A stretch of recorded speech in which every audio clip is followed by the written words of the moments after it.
মৰমৰ ছাত্ৰ-ছাত্ৰীসকল তোমালোকক স্বাগতম জনাইছোঁ আজিৰ এই গুৰুত্বপূৰ্ণ ভিডিঅ'টিলৈ। আজিৰ এই ভিডিঅ'টোত আমি আলোচনা কৰিম তোমালোকৰ হ'বলগীয়া মেট্ৰিক পৰীক্ষাত তোমালোকৰ যিটো এনসাৰ शीट আছে সেই এনসাৰ शीटটো কেনেকৈ ৰিপ্ৰেজেণ্ট কৰিবা, তাৰ মানে তুমি এনসাৰবোৰ কেনেদৰে লিখিবা। মৰমৰ ছাত্ৰ-ছাত্ৰীসকল তোমালোকে ভিডিঅ'টি প্ৰথমৰ পৰা শেষলৈকে চাবা, কাৰণ এই ভিডিঅ'টো তোমালোকে যদি সম্পূৰ্ণ চোৱা তেতিয়াহ'লে তোমালোকে 8ৰ পৰা 10 মাৰ্কছ তোমালোকে এক্সট্ৰা পাবা।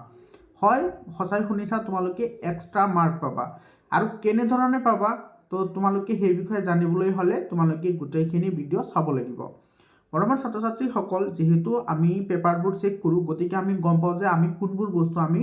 তাতে বেছিকৈ প্ৰাধান্য দিওঁ আৰু কোনবোৰ বস্তু আমাক ইৰিটেট কৰে, কোনবোৰ বস্তু আমাক ইৰিটেট নকৰে। তো সেই গোটেইখিনি কথা এই ভিডিঅ'টোত আমি আলোচনা কৰিম আৰু তুমি কেনেকৈ এনসাৰবোৰ লিখিবা সেই গোটেইখিনি কথা আমি এইটোত আলোচনা কৰিম। তোমালোকে যদি প্ৰথমবাৰ মোৰ চেনেলত আহিছা তেতিয়াহ'লে চেনেলটো ছাবস্ক্ৰাইব কৰিবা আৰু তোমালোকে হোৱাটছআপ গ্ৰুপ জইন হ'বলৈ নাপাহৰিবা।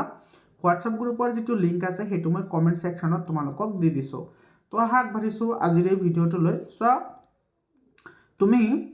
কেনেকৈ এনসাৰ লিখিবা। চোৱা, প্ৰথম অৱস্থাত তুমি কি কৰিবা, যেতিয়া তুমি এক্সাম দিবলৈ বহিবা, এক্সাম দিয়াৰ বহিবলৈ সময় প্ৰথম কথাটো হৈছে তুমি ভয় খাব নালাগে। সেইটোতো তোমালোকে জানাই যে তুমি ভয় খাব নালাগে। যিমানখিনি তুমি জানিছা সিমানখিনি তুমি এটা অৰ্গেনাইজড ৱেত তুমি কি কৰিব লাগে লিখিব লাগে। সৰি বাৰু। তো তোমাৰ প্ৰথম কথাটো ইয়াতে যিকেইটা পইণ্ট মই ডিছকাশ্যন কৰিম গোটেইকেইটা তোমালোকে চিৰিয়েলি চাই যাবা, বহুত ইম্পৰ্টেণ্ট হয়। আৰু তোমালোকে যদি চোৱাত সঁচাকৈ তোমালোকে 8ৰ পৰা 10 মাৰ্কছ তোমালোকে এক্সট্ৰা মাৰ্ক পাব পাৰিবা। তো প্ৰথমতে তোমাৰ চোৱা, এইটো তুমি প্ৰথমতে কি কৰিব লাগিব, প্ৰথমতে ইয়াতে চোৱা তোমাৰ দুটা ষ্ট্ৰেটেজি আছে। কুৱেশ্যন পেপাৰটো যেতিয়া তোমাৰ হাতত আহে তাৰ লগে লগে দুটা কাম কৰিবলগীয়া থাকে। এটা হৈছে কি, তুমি হয়তো বা কি কৰিব পাৰা, গোটেই কুৱেশ্যন পেপাৰটো তুমি পঢ়ি চাব পাৰা যে কেনেকুৱা ধৰণৰ প্ৰশ্ন আহিছে, নাইবা তুমি কি কৰিব পাৰা, তুমি ডাইৰেক্টলি এক মূৰৰ পৰা এনসাৰবোৰ লিখিব পাৰা। এতিয়া তোমাৰ দুয়োটা মেথডৰে কিছুমান বেনিফিট আছে, কিছুমান তোমাৰ কি আছে, ডিসএডভান্টেজ আছে। তো প্ৰথম কথাটো চোৱা, তুমি যদি কি কৰা, এইটো চোৱা, do read the question paper first or, মানে প্ৰথমতে তুমি কি কৰা, কুৱেশ্যন পেপাৰ গোটেইখিনি পঢ়া। তো গোটেইখিনি যেতিয়া তুমি কুৱেশ্যন পেপাৰটো পঢ়িবা, তোমাৰ যেতিয়া চাবা যে কুৱেশ্যনবোৰ তোমাৰ তুমি জনা প্ৰশ্নবোৰে আহিছে, তেতিয়াহ'লে তোমাৰ মনটো ভাল লাগিব আৰু তোমাৰ লিখাটো স্পীড হ'ব বা তোমাৰ মনৰ যিটো ভয় ভাৱ সেইটো নোহোৱা হ'ব। এইটো হৈছে কি তোমাৰ এডভান্টেজ। আৰু ডিসএডভান্টেজ এটা আছে, যেতিয়া তুমি গোটেইখিনি কুৱেশ্যন পঢ়িবা, তো গোটেইখিনি কুৱেশ্যন তুমি পঢ়িবলৈ হ'লে মিনিমাম তোমাৰ 10ৰ পৰা 15 মিনিট এটা লাগি যাব। এক্সট্ৰা সময় তোমাৰ ইয়াতে লছ হ'ব। ইয়াতে চোৱা, এক্সট্ৰা সময় তোমাৰ কি হ'ব, ইয়াতে লছ হ'ব। তো তোমাৰ 10 মিনিট 15 মিনিট তোমালোকৰ পৰীক্ষাত বহুত ইম্পৰ্টেণ্ট হয়। তোমাৰ সেই সময়খিনি তোমালোকে ৰাহি কৰিব লাগিব। তাৰপিছত আৰু এটা ডিসএডভান্টেজ হৈছে, আটাইতকৈ ডাঙৰ যিটো ডিসএডভান্টেজ, যিটো হৈছে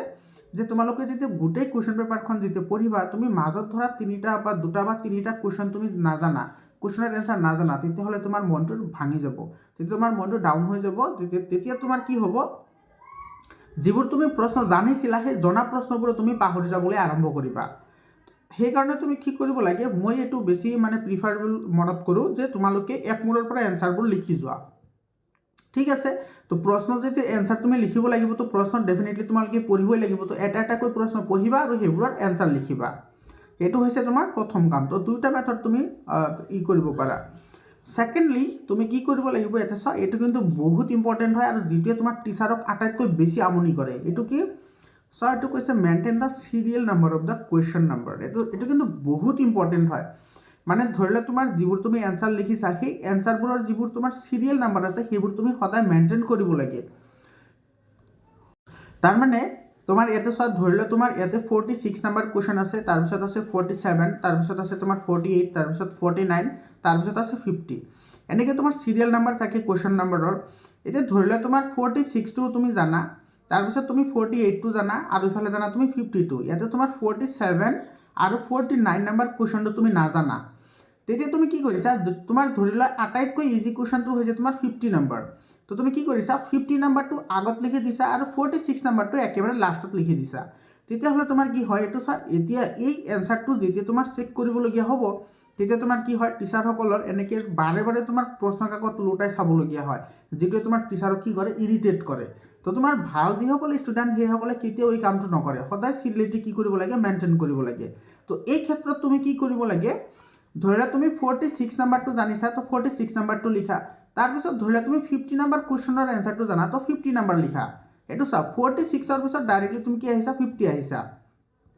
মাজতে তোমাৰ ই কৰা নাই ইয়াতে চোৱা তোমাৰ এনেকুৱা কৰা নাই যে 52 আগত লিখিছা 46 পিছত লিখিছা এইটো এটা সিৰিয়েলিটি হয় নাজানা কাৰণে বাদ দিছা তো তথাপি এইটো সিৰিয়েলিটি কি হৈ আছে মেইনটেইন হৈ আছে তাৰপিছত ধৰা 51 নাম্বাৰটো লিখিলা তাৰপিছত তুমি 52 নাম্বাৰটো লিখিছা তাৰপিছত 53 নাম্বাৰটো পাৰা নাই 54 নাম্বাৰটো লিখিছা সেইটো এনেকৈ তুমি কি কৰিব লাগে সিৰিয়েলিটি মেইনটেইন কৰিব লাগে বুজি পাইছা এইটো কিন্তু বহুত ইম্পৰ্টেণ্ট হয় আৰু এটা কথা তোমালোকে সদায় মনত ৰাখিবা যে তোমাৰ টিচাৰে যদি এনসাৰ শিট চাই যদি স্যাটিসফ্যাকশন নহয় তোমাৰ প্ৰত্যেকটো এনসাৰৰ পৰা হাফ মাৰ্ক 1 মাৰ্ক কাটাৰ বহুত চান্স থাকে ঠিক আছে তো এইটো কিন্তু তোমালোকে কৰিব লাগিব এইটো তোমালোকে সদায় সিৰিয়েলিটি কি কৰিব লাগিব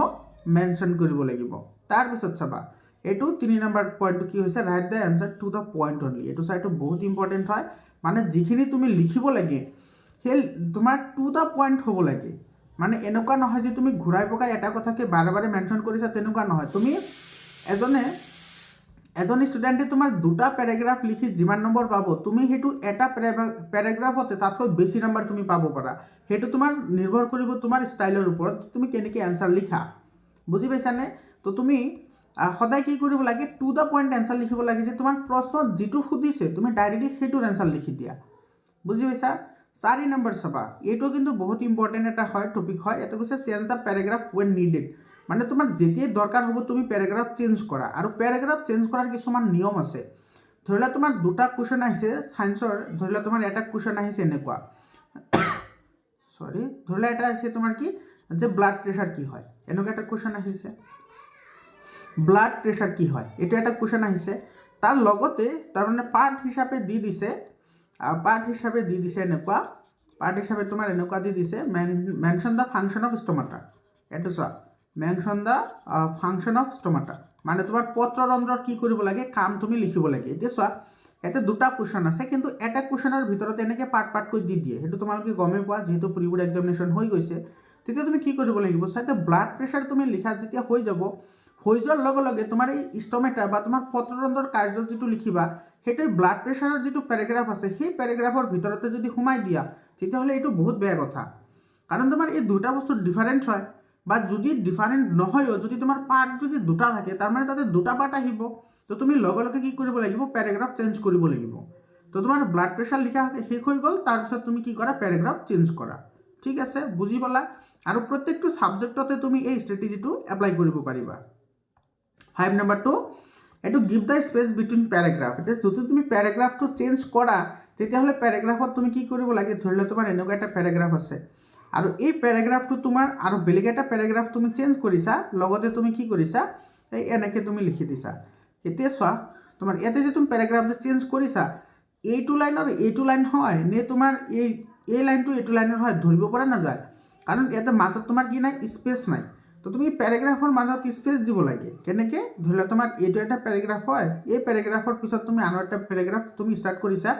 তো মাজতে অলপমান কি কৰিবা ইয়াতে গ্যাপ ৰাখি তাৰপিছত তুমি কি কৰিবা প্যাৰাগ্ৰাফ ষ্টাৰ্ট কৰিবা তো তেতিয়া বুজি পোৱা যাব যে এইটো এটা বেলেগ প্যাৰাগ্ৰাফ হয় আৰু এইটো এটা বেলেগ প্যাৰাগ্ৰাফ হয় বুজি পাইছা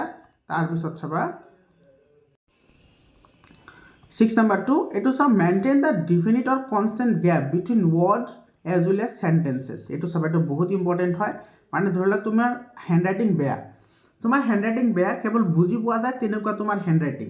তেতিয়াহ'লে তোমাৰ আৰু যিসকলৰ ভাল হেণ্ডৰাইটিং আছে সিহঁতেও এইটো ফ'ল' কৰিব লাগিব যিহঁতৰ বেয়া হেণ্ডৰাইটিং আছে সিহঁতেও এইটো ফ'ল' কৰিব লাগিব কি কৰিব লাগিব যে তোমালোকে যিটো শব্দবোৰ যে লিখিবা সেই শব্দৰ মাজত এটা ডিফিনিট গেপ দিব লাগে ধৰি লোৱা তুমি ইয়াতে লিখিছা কলম ঠিক আছে তাৰপিছত তুমি ইয়াতে তোমাৰ কি লিখিছা গাখীৰ এইটো লিখিলা তাৰ লগতে তুমি ইয়াতে লিখি দিছা আম এইটো চোৱা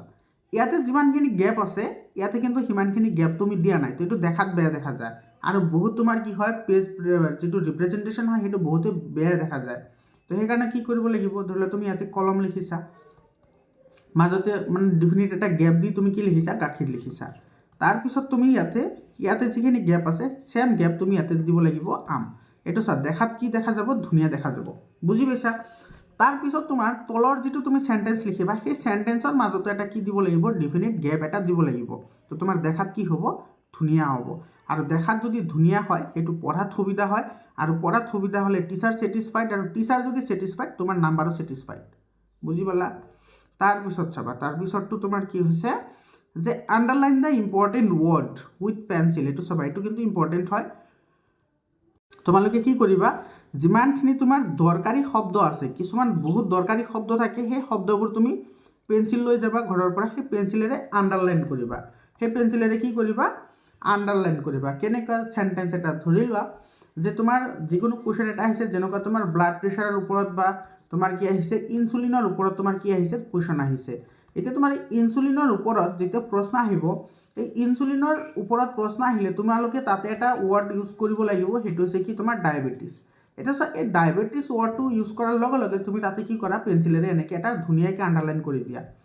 কিহৰ কাৰণে কাৰণ এটা সব ইনসুলিনৰ লগত তোমাৰ কি আছে তোমাৰ ডায়াবেটিসটো ডাইৰেক্টলি তোমাৰ ৰিলেটেবল হয় তো যেতিয়া তুমি ইয়াৰ ওপৰত আণ্ডাৰলাইন কৰি দিবা টিচাৰে গোটেইখিনি সেন্টেন্স পঢ়ি নাচালেও তোমাৰ এই ওয়াৰ্ডটোৰ ওপৰত আগতে চকু পৰিব আৰু চকু পৰাৰ লগে লগে